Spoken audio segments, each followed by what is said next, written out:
Hello friends, তোমরা সবাই কেমন আছো? আশা করি ভালো আছো। তোমাদের ভালোবাসায় আমিও ভালো আছি।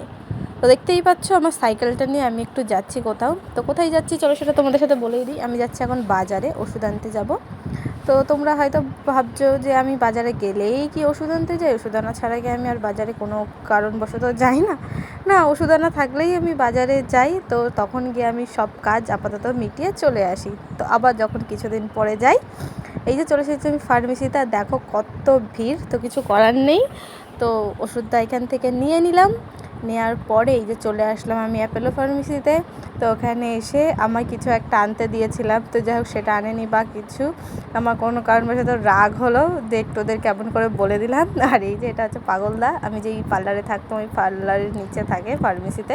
তো এই দাদাকে নিয়ে কিছু একটা বলছিলাম আর সবাই মিলে হাসাহাসি করছিলাম। তো তারপর এখান থেকে আমার যেটা দরকার আমি নিয়ে চলে আসলাম এই যে মিষ্টির দোকানে। আর এই যে কাকু, দেখো কাকুটা কি সুন্দর করে হাই করে দিল। আর আমাকে এই কাকুগুলো খুব ভালোবাসে কেন জানি না। তো ওখান থেকে আমি দই নিয়েছিলাম। আর এই যে তারপরে আসলাম সবজির দোকানে সবজি নিতে। না, আজকে কিন্তু এই যে পটল মটল এসব কিছু নিতে আসিনি, কিছু আমার দরকারি সবজি নিতে এসেছিলাম। তো সবজিটা নিয়ে চলে আসলাম এই যে ভাজার দোকানে। আর সন্ধেবেলা বাজারে এসেছি, তো এরকম ভাজা নেব না তা তো হতেই পারে না। চলো এখান থেকে কিছুটা পরিমাণে চপ নিয়ে আমি যাব এখন বাড়ি। আর দেখতেই পাচ্ছ পুরো অন্ধকার, কারণ তখন উঠেছিল প্রচণ্ড ঝড়। তো আমি তার মধ্যেই বাড়ি আসছিলাম। আর দেখো চারিদিকে